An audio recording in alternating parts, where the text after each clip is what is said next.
कौए और उल्लू। बहुत समय पहले की बात है कि एक वन में एक विशाल बरगद का पेड़ कौओं की राजधानी था।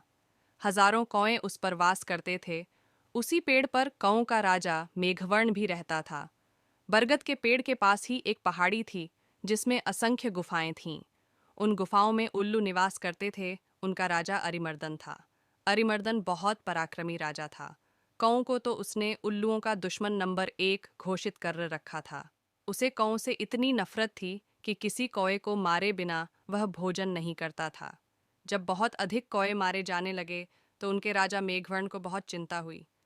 उसने कौओं की एक सभा इस समस्या पर विचार करने के लिए बुलाई।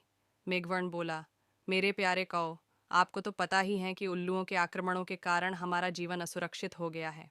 हमारा शत्रु शक्तिशाली हैं और अहंकारी भी। हम पर रात को हमले किए जाते हैं। हम रात को देख नहीं पाते।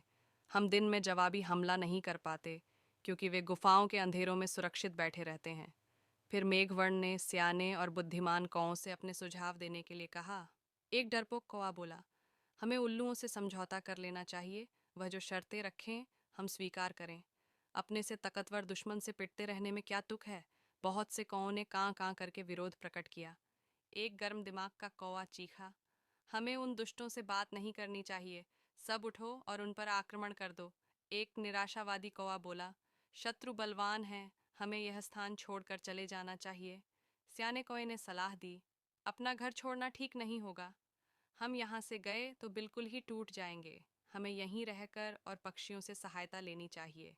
कौओं में सबसे चतुर व बुद्धिमान स्थिरजीवी नामक कौवा था, जो चुपचाप बैठा सबकी दलीलें सुन रहा था। राजा मेघवर्ण उसकी ओर मुड़ा। महाशय, आप चुप हैं। मैं आपकी राय जानना चाहता हूँ। स्थिरजीवी बोला, महाराज, शत्रु अधिक शक्तिशाली हो तो छल नीति से काम लेना चाहिए। कैसी छल नीति, जरा साफ साफ बताइए स्थिरजीवी, राजा ने कहा। स्थिरजीवी बोला, आप मुझे भला बुरा कहिए और मुझ पर जानलेवा हमला कीजिए।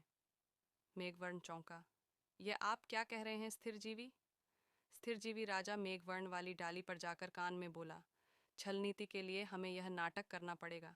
हमारे आसपास के पेड़ों पर उल्लू जासूस हमारी इस सभा की सारी कार्यवाही देख रहे हैं। उन्हें दिखाकर हमें फूट और झगड़े का नाटक करना होगा। इसके बाद आप सारे कौओं को लेकर आर श्यमुक पर्वत पर जाकर मेरी प्रतीक्षा करें। मैं उल्लुओं के दल में शामिल होकर उनके विनाश का सामान जुटाऊंगा। घर का भेदी बनकर उनकी लंका ढाऊंगा। फिर नाटक शुरू हुआ। स्थिरजीवी चिल्लाकर बोला, मैं जैसा कहता हूँ वैसा कर, राजा कर, राजा के बच्चे। क्यों हमें मरवाने पर तुला है?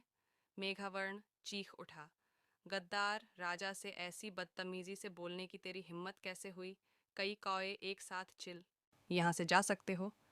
नीति सलाहकार उल्लू अपने 2-3 मित्रों के साथ वहां से सदा के लिए यह कहता हुआ, विनाश काले विपरीत बुद्धि। कुछ दिनों बाद स्थिर जीवी लकड़ियां लाकर गुफा के द्वार के पास रखने लगा। सरकार, सर्दियां आने वाली हैं। मैं लकड़ियों की झोपड़ी बनाना चाहता हूँ ताकि ठंड से बचाव हो। धीरे धीरे लकड़ियों का काफी ढेर जमा हो गया। एक दिन जब सारे उल्लू सो रहे थे तो स्थिर जीवी वहां से उड़कर सीधे आर आर शमूक पर्वत पर पहुंचा, जहां मेघवर्ण और कौं सहित उसी की प्रतीक्षा कर रहे थे। स्थिर जीवी ने कहा, अब आप सब निकट के जंगल से जहां आग लगी है, एक एक जलती लकड़ी चोंच में उठाकर मेरे पीछे आइए। कौओं की सेना चोंच में जलती लकड़ियां पकड़ स्थिर जीवी के साथ उल्लुओं की गुफाओं में आ पहुंचा। स्थिर जीवी द्वारा ढेर लगाई लकड़ियों में आग लगा दी गई। सभी उल्लू जलने या दम घुटने से मर गए। राजा मेघवर्ण ने स्थिर जीवी को कौआ रत्न की उपाधि दी। सीखा शत्रु को अपने घर में पनाह देना अपने ही विनाश का सामान जुटाना है। यहाँ से जा सकते हो। नीति सलाहकार उल्लू अपने 2-3 मित्रों के साथ वहां से सदा के लिए यह कहता हुआ, विनाश काले विपरीत बुद्धि। कुछ दिनों बाद स्थिर जीवी लकड़ियां लाकर गुफा के द्वार के पास रखने लगा। सरकार, सर्दियां आने वाली हैं। मैं लकड़ियों की झोपड़ी बनाना चाहता हूँ ताकि ठंड से बचाव हो। धीरे धीरे लकड़ियों का काफी ढेर जमा हो गया। एक दिन जब सारे उल्लू सो रहे थे तो स्थिर जीवी वहां से उड़कर सीधे आर आर शमूक पर्वत पर पहुंचा, जहां मेघवर्ण और कौं सहित उसी की प्रतीक्षा कर रहे थे। स्थिर जीवी ने कहा, अब आप सब निकट के जंगल से जहां आग लगी है, एक एक जलती लकड़ी चोंच में उठाकर मेरे पीछे आइए। कौओं की सेना चोंच में जलती लकड़ियां पकड़ स्थिरजीवी के साथ उल्लुओं की गुफाओं में आ पहुंचा। स्थिरजीवी द्वारा ढेर लगाई लकड़ियों में आग लगा दी गई। सभी उल्लू जलने या दम घुटने से मर गए। राजा मेघवर्ण ने स्थिरजीवी को कौआ रत्न की उपाधि दी। सीखा शत्रु को अपने घर में पनाह देना अपने ही विनाश का सामान जुटाना है।